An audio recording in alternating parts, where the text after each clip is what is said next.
আসসালামু আলাইকুম প্রিয় ভিউয়ার্স। এটা হচ্ছে আমাদের ঐতিহাসিক ও একটা পবিত্র স্থান ষাট গম্বুজ মসজিদ। এইখানে এই যে ২ টা লোক এবং এখানে ২-১ জন এমন দেখছি আমি যে আসলে এখানে এইভাবে নোংরামি করতেছে। এটা একটা পবিত্র স্থান। এখানে কি নোংরামি করার জায়গা? এটার বিরুদ্ধে আমাদের প্রতিবাদ করা উচিত এবং এদেরকে ধরে এমনভাবে শাস্তি দেওয়া হোক যাতে পরের বার এ ধরনের কাজ করার আগে ওদের বুক কেঁপে উঠবে, ভয়ে আতঙ্কে থাকবে।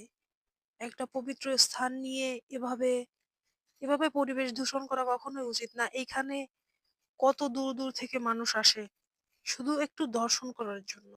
এই যে ২ জনকে দেখতেছেন ছবি তুলতেছে, এনারা বাইরের দেশ থেকে আসছে। তাহলে বুঝেন যে আমাদের এই ষাট গম্বুজ মসজিদ কতটা শ্রেষ্ঠ।